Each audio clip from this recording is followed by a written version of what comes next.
ኬት ሚስጥር ለሚመጡ አጋጣሚዎች መዘጋጀትና እነሱንም መጠቀም ነው።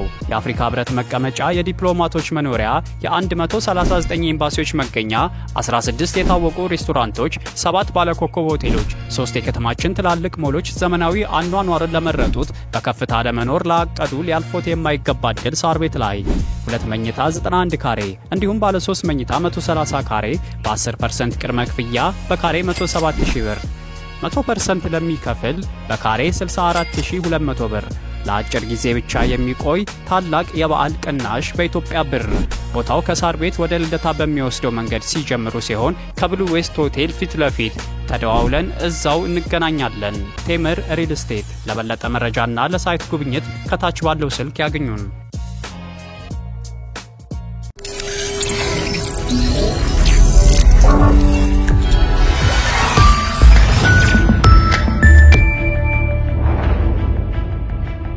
ይህ ከዓለምነህ እንስማ ፕሮግራማችን ነው። ከዓለምነህ እንስማ። ፕሬዝዳንት ቭላዲሚር ፑቲን ወደ ቱርክ ኢስታንቡል አልሄዱም። እንደው ዓለም ሄዳቸውን እንዴት ታየዋለህ? ያው ዓለም ሄዳቸው የሚታየው በቃ በዛ ምክንያት የተፈጠረው ጉጉት ቀረ ማለት ብቻ ነው የሚሆነው እንጂ ድርድሩ ላይ ተጽዕኖ አያመጣም። ድርድሩ ሁለቱ አሁን እውነቱን ለመናገር ሁለቱ መሪዎች ተገናኝተው ቀጥታ እንዲነጋገሩ የሚያደርግ ኢንሰንቲቭ ወይም የሚያደርግ ቢያንስ እስካሁን በመናቀው እስካሁን አሁን የምንሰማው ነገር በሙሉ ለራሽያ ቃል ስለተገቡላት ነገሮች ነው አይደለም። አሁን የምንሰማው ይሄንን ጦርነት ለማስቆም አሜሪካ የሰላም ሐሳብ ያቀረበችው ላይ ክሬሚያ ልሳነ ምድርን አሜሪካ ልታውቅ ዩክሬን ልታውቅ እንደምታደርግ እስካሁን በወራሪነት ነው ሌሎች የሚያዩት ማለት ነው።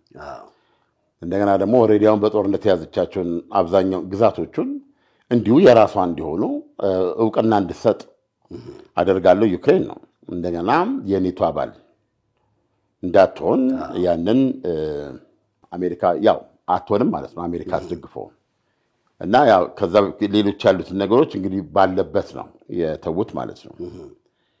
እና 4 ጊዜ ከፑቲን ጋር ተነጋገርን። በተጨባጭ የሆነ ምን ነገር አለ? በተጨባጭ የሆነ ምን ነገር አለ ብለህ ስትል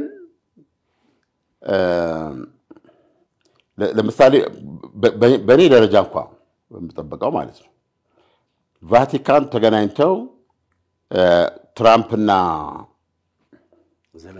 ዘለንስኪ ተነጋግረዋል። ከተነጋገሩ በኋላ ዘለንስኪን አነጋግሬው ከክሬሚያ ልሳነ ምድርን የራሽያ አድርጎ ለማወቅ ፍላጎት እንዳለው ገልጾልኛል አሉ። ዊሊንግ ነው ይሄን ለማድረግ ይፈልጋል አሉ። ይሄንን እስካሁን ዘለንስኪ አላረጋገጡም። ስለዚህ የዘለንስኪ አቋም ወይም የዩክሬን አቋም ከአውሮፓውያኑ ጋር ሆኖ እንደተጠበቀ ነው። ክሬሚያ ልሳነ ምድር የዩክሬን ሉዓላዊ ግዛት ናት። በጦርነት የተያዙ ግዛቶች ደግሞ የዩክሬን ግዛቶች ናቸው እና ማንኛውም ድርድር የመጨረሻ የሚያመጣው ውጤት ራሽያ ከክሬሚያ ልሳነ ምድርና ከነዚህ ከያዘቻቸው ግዛቶች ለቃ በመውጣት ላይ የተመረኮዘ ነው። ስለዚህ አሁን ይሄንን በይፋ በተገለጸ መንገድ አንድም ቦታ ላይ ይሄንን ጦርነት በዚህ መንገድ ለማስቆም ከዩክሬን ወይም ከአውሮፓውያኖቹ ሲገለጽ አልሰማን። አሁን ትልቅ አደጋ አለው ለሩሲያ። ዶናልድ ትራምፕ ነገሮችን የሚይዝበት ለምሳሌ ዶናልድ ትራምፕ በጣም አስቸጋሪ ነው። ዶናልድ ትራምፕን ማመን በራሱ ማለት ለዛ ለፈለጉት ነገር ይሆናል ብለው ካሉ እኔ እንደዛ ቃሉ ለመጠቀም አልፈልግም፣ ግን የሚፈልጉትን ይላሉ።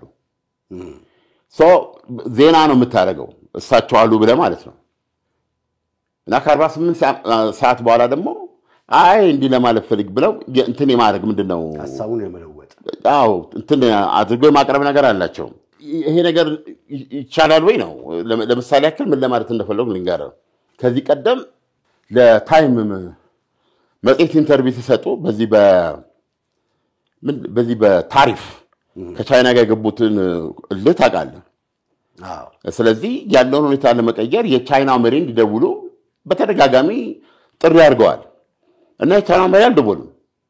ወይም ቻይና በቃ እስከ መጨረሻው መሄድ ያለብን ደረጃ እንሄድ እንጂ እንደዚህ በማባበል አይሆንም። ገብቷል።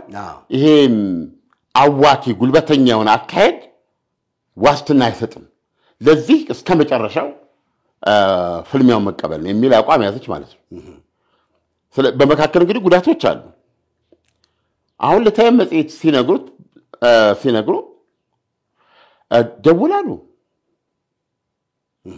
ማነው ደውሏል አሉ? ያ ደወለ እኮ እንትን ለማለት አሉ። እንግዲህ አሁን ትልቁ ሁለቱ ሀገሮች ፍልሚያ ላይ ነው ያሉት አይደል እንዴ? ቻይና ምን እያለች ነው ያለችው? ሉክ ከአሜሪካ ጋር መሄድ ማለት እንደዚህ የማይተነበይ ገብቷል። እንኳን እንደዚህ አርዝመ የዓመታትና የአስር ዓመታት ነገር ልታቀድ ቀርቶ ዛሬ የተነጋገርከው ነገር ነገ ፈርሶ እንዲህ አይነት የታወቀ ዓለም ውስጥ ነው የምትገባው። ማዕበል መጋለም ማለት ነው።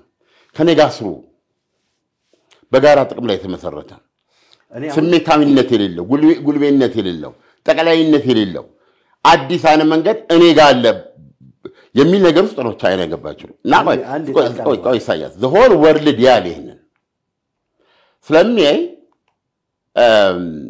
ሲጀመር ያንን ሁሉ የአሜሪካ ሊበሬሽን ዴይ ብለው በታሪክ የአሜሪካ ታዳጊዎች የአሜሪካ የነጻነት ቀን ብለው ሊጠሩት የሚችሉት ያሉት የኤፕሪል 2 ያደረጉትን ተግባራዊ መሆን የጀመረ ቀን ኤፕሪል 9 በ14 ሰዓት ውስጥ ነው የቀለበሱ ለ3 ወር ብለው ያራዘሙት ማለት ከቻይና ጋር ግን ያለው አበጣ ማለት ወደ ላይ ያ ደግሞ የዓለምን ኢኮኖሚ አጠቃላይ የራሷ የአሜሪካን ኢኮኖሚ ችግር ውስጥ ነው የጣለው። ይሄን ለመፍታት ቻይኖቹን ተሰበሩ ደውሉ እና ቀቀሩ ዓለም መጥቶ እንትን ነው የሚል ሰው ነበር ሲሉ የነበሩት። ስለዚህ ቻይኖቹ አልደወሉም። ለታይም መጽሔት ሲነግሩት ግን ሺጂፒንግ ደውሎልኛል እና እንዲህ አይነት ችግር ለመፍታት መደወሉ እንደ ድክመት መቆጠር የለበትም። በሌላ አነጋገር ምንድን የሚነግሩ ገባ ስለማይችል እንካ ስለሆነ ገብቷል። ሃሎ ብሎ ደውሎ ለማነጋገር ተገደደ ማለት ነው እና ምንድነው ደካማነቷን የቻይናን በሚያሳይ መልኩ ነው። ራሱ እንደ ድክመት ሊታይበት አይገባም። ምክንያቱም ችግሩ ሊያጥለቀልቀው ይችላል አድርገው ተናገሩ። ይሄ ከቻይና የመጣው የቱ ጋር ነው የተደረገው? አባባል ገብቷል። አሁን እሳቸው ይሄን ሲናገሩ ተደብቆም ባይቀራለው ወይም በአሁኑ ሰዓት ኢንፎርሜሽን ከዛ ተነስቶ እዛ ሄድም እና ሃንድል የሚያደርጉበት ነገሮችን ሃንድል የሚያደርጉበት ነገር በራሳቸው ለምሳሌ በሁለት ነጋዴዎች መካከል በኩባንያ በእንደዚህ ሊሆን ይችላል አይደል? እንደ አንድ ኩባንያ አንድ ድርጅቶች ምናምን እንዳልኩ ሸቀጥ ቆይ ሄድ አታውጣው እንትን አስቀምጠኛውን አሁን አትሽቶ የለም በለው እንደዚህ እንደምትለው አይነት ነገር አለ። ግን አሁን እሳቸው ያሉት የዩናይትድ ስቴትስ አሜሪካ ፕሬዚደንት ናቸው። ይህንን ይላሉ። እንደገና በጣም የሚገርም እኮ ነገር ነው። በእውነት አሁን እዚህ እንትን ሳውዲ አረቢያን እየጎበኙ ማለት ነው። እሱን ልጠይቅ ፈልጌ ነበር እኔም ራሴ። አሁን ዶናልድ ትራምፕ በእርግጥስ የሚወስኗቸው ውሳኔዎች ከአሜሪካ ምክር ቤት ጋር ተወያይተው የጸደቀ ነገር ነው ወይ? አንዳንድ ጊዜ ለምሳሌ እዚህ የሳውዲ አረቢያ ስንመጣ የሲሪያን ጉዳይ ወሰኑት። አሁን አስቀድመው ነው የወሰኑት ወይስ እዛ ጋር እንደው የሲሪያው ተወካይ በቦታው ስላለ ነው ያንን ነገር ያደረጉት? አንድን ነገር ከወሰኑ በኋላ ኢሚዲየት የሚሽሩት በምክር ቤት ተነጋግረው የተወሰነ ውሳኔ ቢሆን እንደዚህ አይነት ነፃነት ለፕሬዝዳንቱ ይሰጣል ወይ? ነው እሱ ሌላ ኢሹ ነው። አሁን የዩክሬኑ ላይ እንምጣ። በእጃችን ላይ ያለው አሁን በእጃችን ላይ ወዳለው ስንመጣ እሳቸው ምንድነው ሳውዲ አረቢያ ነው ያሉት። ሳውዲ ወደ ኳታር ሲሄዱ ለጋዜጠኞች ለሲኤንኤን ጋዜጠኛ ውስጥ ነበር። ምንድን ነው ያሉት? ፑቲን እዛ እንድገኝ ይፈልጋል። ኢስታንቡል ፑቲን እዛ እንድገኝ ይፈልጋል። ሊሄድ ይችላል። ካልሄድኩ ደግሞ አይመጣም፣ ላይመጣ ይችላል የሚል መግለጫ ነው የሰጠው። ማንም ሰው እዚህ ውስጥ የምትረዳው ምንድን ነው? በሁለቱ መካከል ቅዳሜ ዕለት ነው አይደለም ከሌሊቱ 7 ሰዓት ላይ ቭላዲሚር ፑቲን ቀጥታ ድርድር ይደረግ በማለት ያው ስናወራው ቆይተናል። አውሮፓ ከዩክሬን ሆነው እስከ ሰኞ የሰጡት ቀነ ገደብ ነበረ። እስከዚህ ድረስ ተኩስ አቁም ማትቀበል ከሆነ በ30 ቀን የሚጻና ተኩስ አቁም ሁለንተናዊ ማትቀበል ከሆነ እስከ ሰኞ ለተጠበቀን ማዕቀብ እንጭናለን አሉ። ያኔ ሐሙስ ዕለት እሳቸው ከቀዳሜ 2 ቀን በፊት ሐሙስ ዕለት ባወጡት መግለጫ እንደዚህ አይነት እርምጃ እንደሚወስዱ ማዕቀብ አስፈላጊ እንደሆነ ማመናቸውን ተከትሎ በስልክ ተደዋውለዋል ብዙ የእንግሊዙ ጠቅላይ ሚኒስትር ጋር። ያንን መሰረት አድርገው አሁን አሜሪካንን ይዘናል ብለው ስላመኑ በጣም በከባዱ የተፈራ ነበር። ስለዚህ አሁን ከሌሊቱ 7 ሰዓት ለዚህ ምላሽ ከመስጠት ይልቅ ፑቲን መተው በቃ ምንድነው አንጃ ግራንጃ ለስጎ እንዴት በቃ ኢስታንቡል እኔ ቀጥታ ራሳችን ዩክሬንና ራሽያ ቀጥታናውራ እዛ ላይ ተኩስ ማቆም ሊደርስ ይችላል ዛሉ ፑቲን ይሄው ምንድነው የጣሉባቸውን ቀነ ገደብ ወይም የአውሮፓውያኖቹን አካሄድ ለመስበርና የሰላም አካሄዱን እሳቸው ለመቆጣጠር ያደረጉት ተብሎ ሊታይ ይችላል። በዚህ መንገድ ታይቷል። ሰውን እንደጠበቁት ዶናልድ ትራምፕ በጣም አሪፍ በቃ ችግሩ የሚፈታበት ጥሩ አማራጭ ደረሰ ብለው የፑቲንን ሐሳብ ተወደዱ። ስለዚህ ብላክ ኤንድ ዋይት ለእንትና ማነው ለዘለንስኪ ለዩክሬኑ እንድትሄድ ኢስታንቡልን እንዳይ በሚል ይጻፉት። ይሄ ነው ሪያሊቲ። አሁን እዚህ ላይ ተመስርቶ ነው ይሄ ኤክሳይትመንት ምንድነው እንግዲህ ራሱ ማነው ፑቲን ቀጥታ ከዘለንስኪ ጋር ቁጥር ይደራደሩ ነው የሚል እንትና መጣ ማለት ነው። ሲመጣ የታዘዙ ዘለንስኪ ማለት ኦኬ እምቢ ማለት ስለማይችሉ ነው። ገባ በቃ ነገር ሰጥቷል እስከ ሰኞ ተብሏል።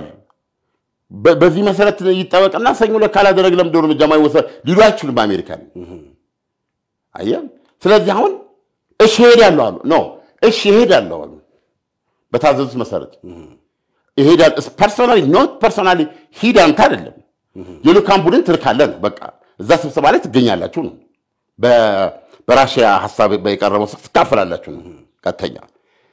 አሁን ይሄንን ምን አደረገው? አሁን እዚህ ውስጥ ያለውን አንገር ማየት አለበት። እስቲ ይሄንን ወደ ጌም ለመለወጥ ማን ነው ዘለንስኪ ምን አለ? ኦኬ ቀጥተኛ ድርድር ትፈልገው ራስ ሄዳለሁ ነው የልኡካን ቡድን አለ ራስ የምመራው የልኡካን ቡድን ሄዳል። ስለዚህ እውነት ይሄን ሐሳብ ያቀረቡት ፑቲን በቀጥታ ምንድነው ይሄንን ጦርነት በሰላም ለመፍታት ፍላጎት ኖራቸው ከሆነ እንግዲያውስ ራሳቸው እዛ ይምጡና ያገኙኝ ቀጥታ ሁለታችን እንገናኝ። በሁለታችን መካከል ቢሆን ማስተባበል አይቻልም። ሁለታችን የተስማማንበት ነገር በሌላ ምክንያት ልትጥለው አትችልም። አየህ ምንም ስምምነት ከተደረሰ ራሱ ከፑቲን ጋር መደረስ አለበት። ምንም ነገር ከፑቲን ውጪ ራሽያ ውስጥ የሚሆን ነገር የለም። ሌሎቹ ሰምተው የፑቲን ሐሳብ እሺ ብለው ከፑቲን ጋር ነው ሄደው መልስ የሚያገኙት የሚል ቻሌንጅ ይዞ መጣ ማለት ነው። አየህ ሲመጣም በቀጥታ ይሄንን ለማለትና አሜሪካ ራሳቸው አልደፈሩም ነበር። ማነው ዘለንስኪና ማነው ራሽያና እንትና በቀጥታ ያለ በቱርክ ፕሬዝዳንት አደራዳሪነት እዚህ ደረጃ ደርሰናል ብሎ ያምናል ነበር። ወደዛ ለማምጣት ነው የነበረው።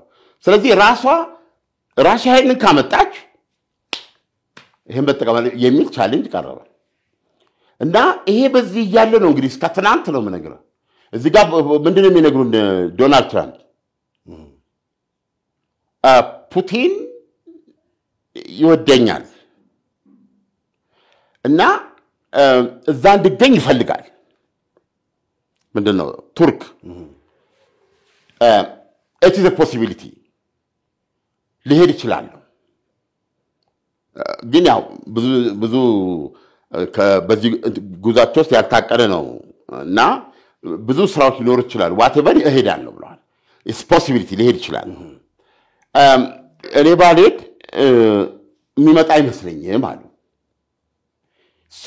ግልጽ በሆነ መንገድ ከዚህ የቅዳሜ የራሽያ የቭላዲሚር ፑቲን ሀሳብ በኋላ በቭላዲሚር ፑቲን እና በዶናልድ ትራምፕ መካከል በዚህ ጉዳይ ላይ ግንኙነት እንዳለ ነው የሚታየው አይደለም? እባክህ በተራ ቋንቋ እባክህ እኔ አንተ የምትመጣ ከሆነ ነው ይዛ መጣ እኔ ብቻ ልመጣ አልችልም፣ አንተ የምትመጣ ከሆነ ግን እኔ እመጣለሁ አይነት ነገር የተነጋገሩ ነው የሚመስለው። ግን አይደለም። እናንተም ዜና ላይ እንደዚህ የሚመስል በዓለም ላይ ተባለ ነው እና እንደዚህ አይደለም የሚሆነው። ስለዚህ አሁን ራሽያ ቭላዲሚር ማን ነው የአሜሪካው ፕሬዚደንት ሊሄድ ይችላለሁ ብለው ሊሄዱ እንደሚችሉ እየገለጹ እያሉ ማን ነው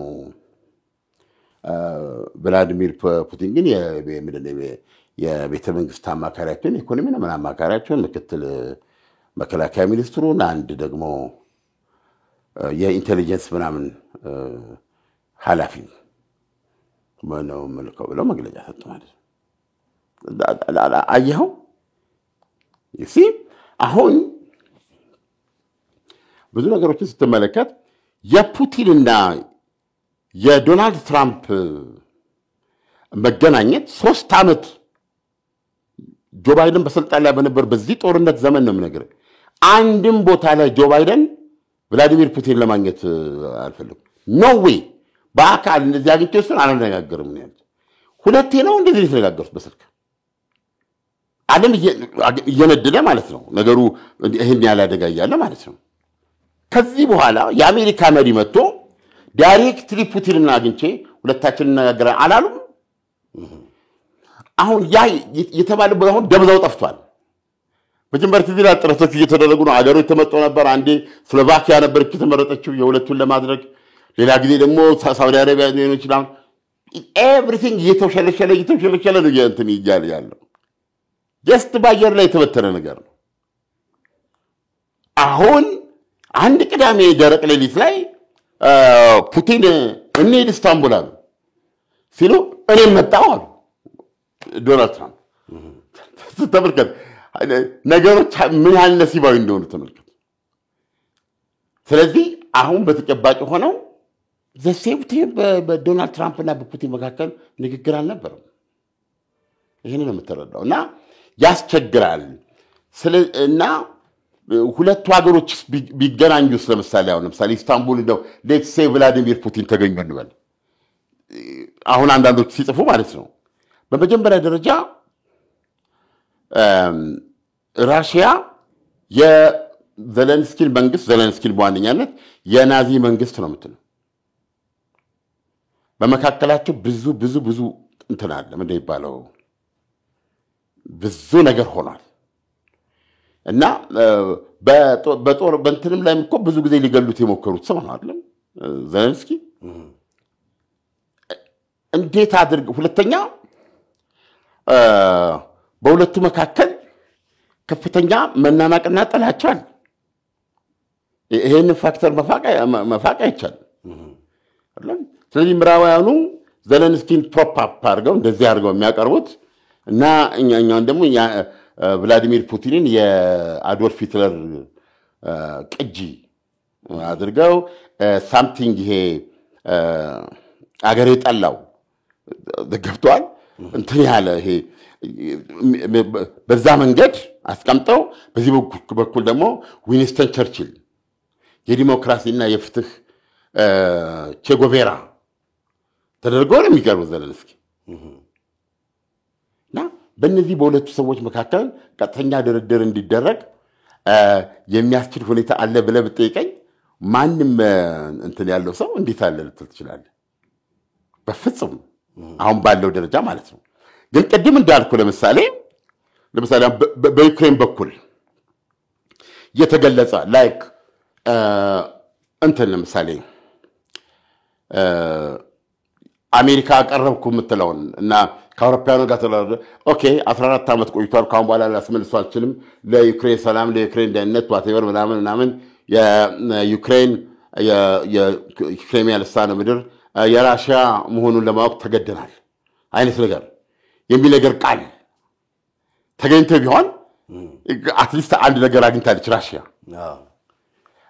ሁለተኛም እዚህ ያለው ጦርነቱ ላይ ያለው ሁኔታ መሬቱን ራሽያ ማን ነው ዩክሬን ያዘችውን ራሽያ ያዘችውን ግዛት አሜሪካ ባጋፈረችው መንገድ ይሄ ቢደረግ አሁን ራሽያ ሁለት ነገር ይዛለች ቢያንስ ስቲል ግን እሱ ነው ወይ ነው ችግሩ የጦርነቱ ምክንያትና ጦርነቱን ሊያቆመው የሚችለው ነገር ይሄ ነው ወይ ነው አንዴ ሁሉ ዓለም የሳተው ነገር ምንድነው ራሽያ የምትፈልገው የሚለውን ማንም ሰው እየተረዳው አይደለም ራሽያ እዚህ ጦርነቱ ስትገባ ምን ፈልጋ ነው የመጨረሻ ግቧ እሱ በጣም ኢምፖርታንት ነው አሁን እኛ ስናይ አሁን ባለው ተጨባጭ ነገር ላይ ሆነ ስንመለከት ቆይ በዛን ጊዜ ክሬሚያን ወስዳለች ይላል ከዛ ደግሞ እነዚህን አራት ግዛቶች በዚህ ቢቆም ይሄንን ብታገኝ አሁን አንተ ፍሬም የምናደርገው ለዓለም ሰላም በዛ መንገድ ስናይ ከዚህ በለጠ ምን ይበቃ 20% የአገሪቱን ግዛት ወሰደች ከዚህ አገሪቱ ግዛት ጋር ያለ የኔቶ አባል እንደማትሆን ደግሞ በዚህ በኩል ተረጋግጧል በቃ ከዚህ በኋላ ሌላ ምን ያስፈልግ ልንል እንችላለን ግን ምንድነው ራሽያ እዚህ ጦርነት ውስጥ የገባችው ቢያንስ 1 ሚሊዮን ሊሆን የሚችል ሰው ያለቀበትና የቆሰለበት ምናምን የሆነበት የገባችው ምንድነው ምን ያህል ሀብት ነው እዚህ ላይ ፈሰሰው ራሱ በዚህ እንትን ምንድነው ኢንድ ጌሙ ወይስ ይሄን ጦርነት በሚል አልታየም ለምሳሌ አንዳንዶቹ ሲያቀርቡት ይሄ ጦርነት ለራሽያ የህልውና ጦርነት ነው እና አሁን ያለው ሁኔታ ለራሽያ 1000 ኪሎ ሜትር በሚሆን ድንበሯ ላይ አሁን እንደ ድንበሩ ሰዱት በሚባለው ላይ የምዕራባውያን መሳሪያ ነው የተገጠገጠበት ሚሳኤሉ ምኑ የተገጠገጠበት ስለዚህ የሆነ ባፈር ዞን በቀደመ የራሽያ ግዛትና 20% የክሬሚያ ይሄ እንደ ባፈር ዞን ይሄ ማለት አንተን እዚህ ጋር ለመምጣት በዚህ መምጣት ማለት ይሄን ሁሉ ማለፍ አለበት ማለት ነው ስለዚህ ማገጃ መሬት አለ እንደማለት ነው ይሄን ከማግኘት ባሻገር ግን አሁንም በኔቶ የታጠረች ሀገር ናት እንዳልኩ በግርጊዋ በኩል መዘርጋታችን ኔስቶኒያ ምናምን የሚባሉ አሉ ካሊኒንግራድ የሚባለው ግዛቷ ላይ የተደራደረች ነው የምትሄደው ዙሪያ ገቧ በዛ መንገድ ነው ያለው እና ዋንኛው ጥያቄ የኔቶ መስፋፋት ነው ኔቶ ባለፉት 30 ዓመታት ያደረገው መስፋፋት ወደ ምስራቅ አውሮፓ በሶቪየት ህብረት ቁጥጥር ስር የነበረ ነው እነ ፖላንድ እና ሃንጋሪ እና ሮማኒያ ምናምን የመሳሰሉት እነዚያውን ኢስቶኒያ የምትላቸው ሶቪየት ህብረት ከፈራረሰች በኋላ በዛው ይሄ መሰረታዊ ጥያቄ ነው የማን ነው የራሽያ ስለዚህ አሁን ዩክሬንን በተመለከተ ለምሳሌ ዩክሬን ይሄ መንግስትም እንዲኖር አትፈልግም ራሽያ ይሄ መንግስት በመዋቅር ደረጃ እንዲፈርስ ትፈልጋለች ለምን እዚህ መንግስቱ የማይነገረው ይላሉ በጣም ናሽናሊስት ሆኑ በጣም ትልቅ ጉዳት ያደረሱ የዛን ሀገር ፖለቲካ ዶሚኔት ያደረጉ ኢሊቶች አሉ ነው የሚባለው ዩክሬን ምዕራብ ዩክሬን የሚባሉት በአብዛኛው ሞር ለአውሮፓውያን የሚቀርቡ ናቸው ይላል እነዚህ ምስራቅ ዩክሬን አለ አይደል አሁን ራሽያ የምትዋጋበት ምዕራብ ዩክሬን አለ እነዛ ኦልሞስት እነዚህን የራሽያን እንትዲሆኑ እንዲባለው ትስስር ያለው ክፍል ራሱ በከፍተኛ ደረጃ ነው ጥቃት ውስጥ ያስገቡት ይላል በጣም ጽንፍ ወጡ ናቸው እነዛኞቹ በለም ያስቀምጣሉ ስለዚህ ደግሞ በዚህ አሁን ባለው በዘለንስኪ መንግስት መዋቅር ውስጥ ይሄ ኃይል አለ እና ወታደራዊ አቅም እንዳይኖረው ቢቻልም ይሄ መንግስት እንዲፈርስ ነው ቤዚካሊ እንዲህ አይነት ነገሮች አላት ለምን ታሳቢነቱ ያ ነው አለበለዚያ ሱነር ኦር ሌተር ራሷን ራሽያን ያፈርሳሉ ነው እና አሁን በፑቲን አይን ራሽያን የማዳን ነገር ነው እና የሚፈልጉት ነገር ብለው ሲዘረዝሩት ሰፊ ነው ግን አሁን ባለው ሁኔታ እንኳን ለምሳሌ የዩክሬንን ወታደራዊ አቅም በተመለከተ ዲሚሊታራይዜሽን ያሉትን እየተነሳ አይደለም አሁን የዩክሬን ጦር ራሱን ችሎ ከአውሮፓ አንደኛ ጦር በሚሆንበት መንገድ እንዲገነባ ነው እነ እንግሊዝ እነ ፈረንሳይ እነ ጀርመን እየሰሩ ያሉት የየራሳቸውን ሚሊተሪ ማቋቋም ከመካከላቸው ደግሞ በጦርነት አክቹአሊ የኔቶ ስትራቴጂክ ጠላት ከምትባለው የራሽያ ጦር ጋር በመፋለም በመስዋዕትነት ውስጥ በሳት ውስጥ የተፈጠነ ጦር ተደርጎ ነው የሚታየው የዩክሬን ጦር በጦርነቱ ምክንያት በብዙ መቶ ሺዎች የሚቆጠር ነው የዩክሬን ጦር ብዛት 800,000 900,000 የሚደርስ ጦር ነው አሁን በአውሮፓ የዩክሬን ጦር የሚያክልልን በብዛት ይህንን እንደ አድቫንቴጅ ተቀብለው ይህንን ጦር በማደራጀት ይህ ጦርን በኔቶ ኃይል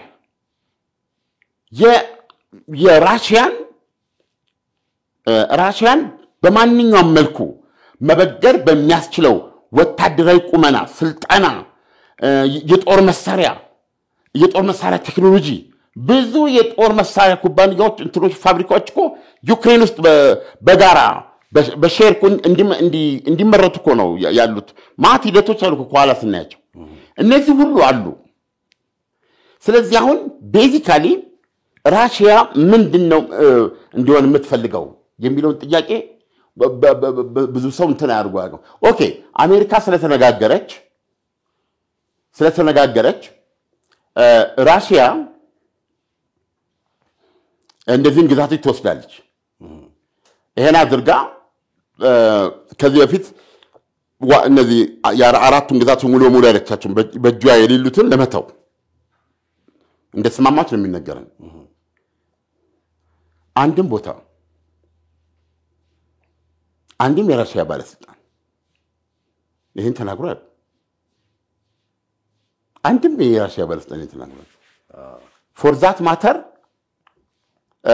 ዊትኮፍ ከቭላዲሚር ፑቲን ጋር ተነጋግሯል በዚህ ጉዳይ ነግረዋል ክሬሚያ ልሳነ ምድር ድሩቅና ስጣልች አሜሪካ ዩክሬን ልሰጥ እናደርጋለን ያዛችሁትን ግዛት ሌጋል አሁን አይቀበሉትም አውሮፓውያን የተደረገውን ምርጫ አይቀበሉም እዛ ላይ ምርጫ ተካሄዶ ከራሽያ ጋር ነው ለህዝቡ የሚለውን አይቀበሉትም ቦገስ ነው የሚሉት ይሄንን እኛ እናውቃለን እነዚህ ግዛቶች ራሽያ ሆናቸው እናውቃለን ዩክሬንም እንድታውቅ እናደርጋለን ይሄንን ምዕራባውያን ይሄማ ሰሬንደር ነው ይሄ እንትን ነው እኮ በቃ ምንድነው እጅ መስጠት ነው ምንም ድርድሩ ሳይጀመር በቃ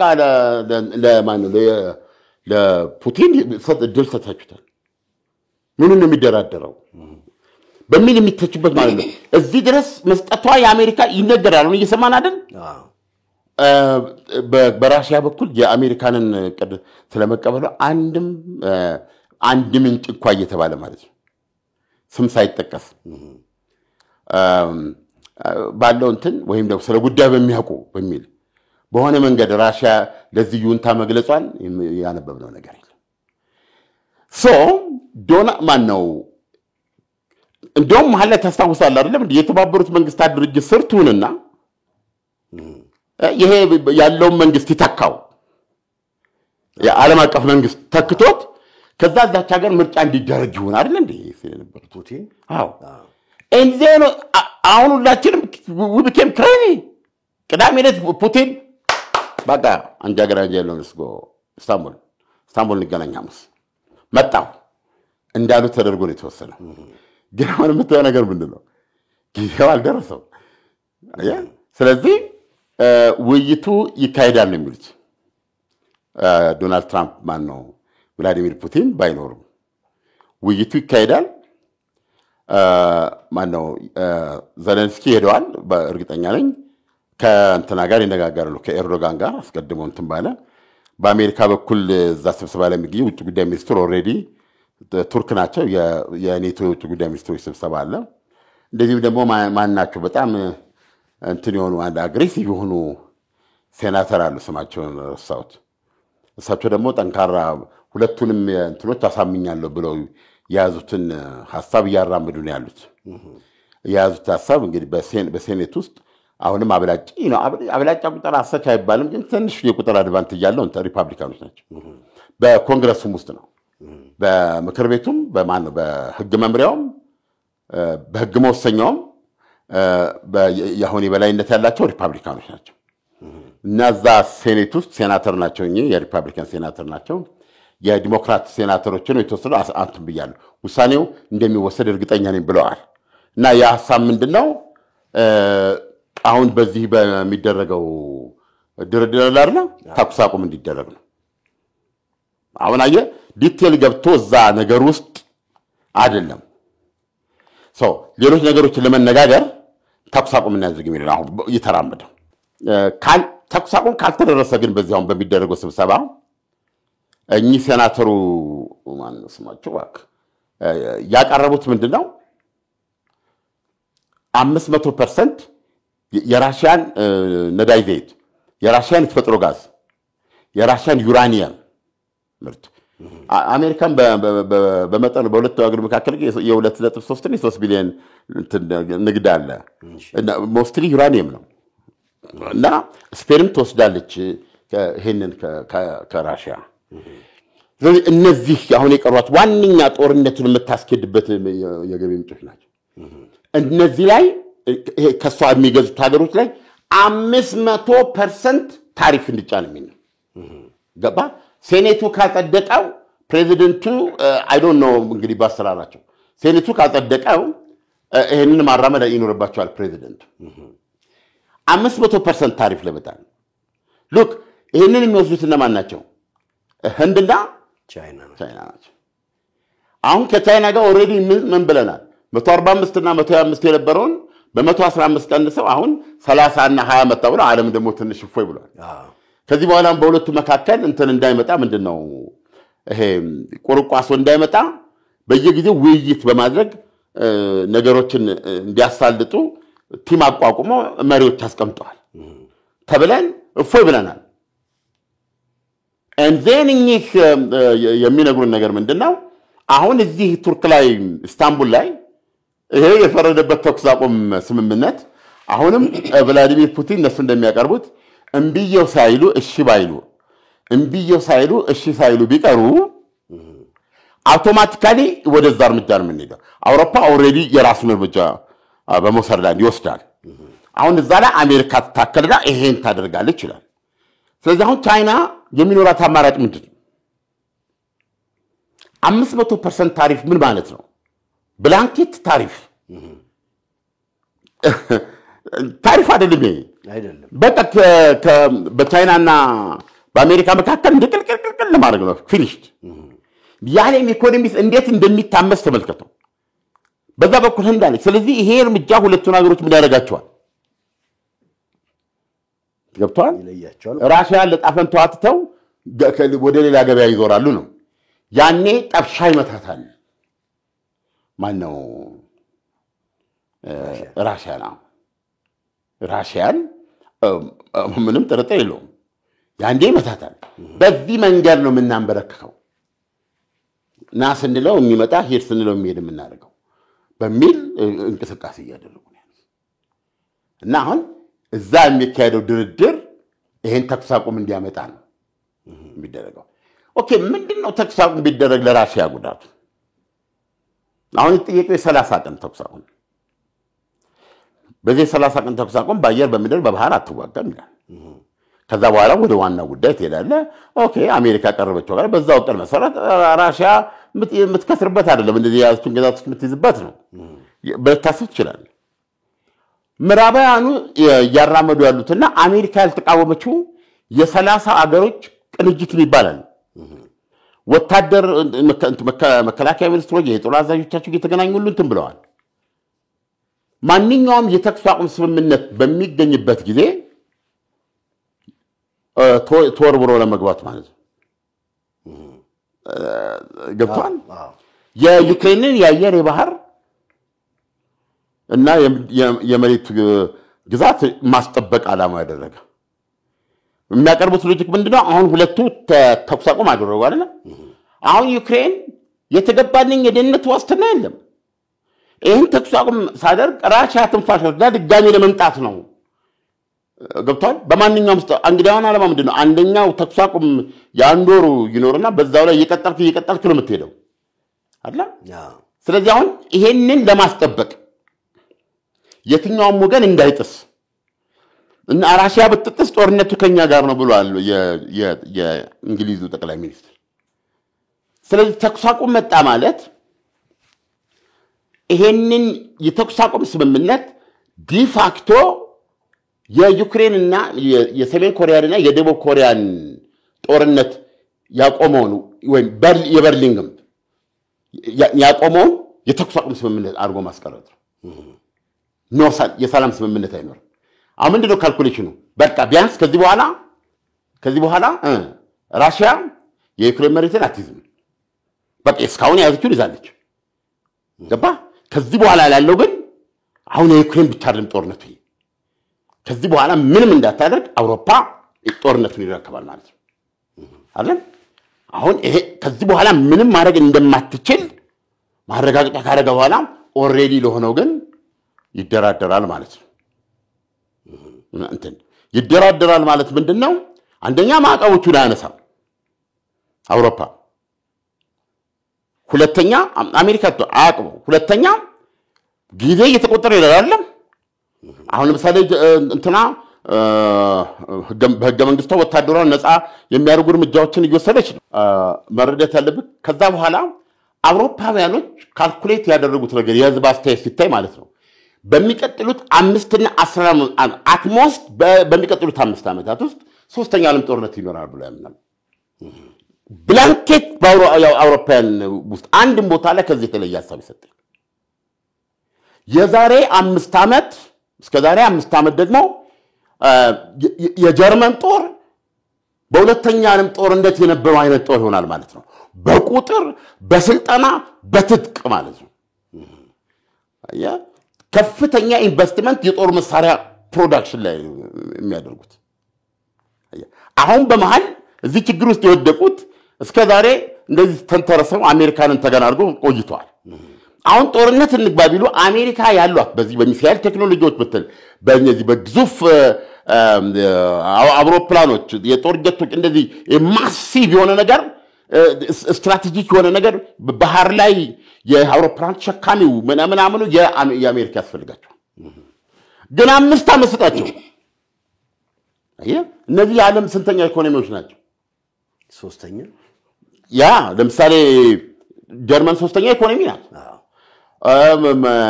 እንግሊዝ 7ኛ ኢኮኖሚ ናት ፈረንሳይ 5ኛ ኢኮኖሚ መሰለችኝ እንደዚህ አሁን ኃይላቸውን አስተባብረው ከዚህ በኋላ including nuclear የኑክሌር ምርት የኑክሌር መሳሪያ እና እንግሊዝና እና ፈረንሳይ ብቻ አይደሉም ፕሮባብሊ ሌሎችም ሊገቡበት ይችላል ራሷን ተናጦ መሳሪያ ሰሪ ናት ዩክሬን ይሄ የምታየው የድሮን ቴክኖሎጂ ዩክሬን ነው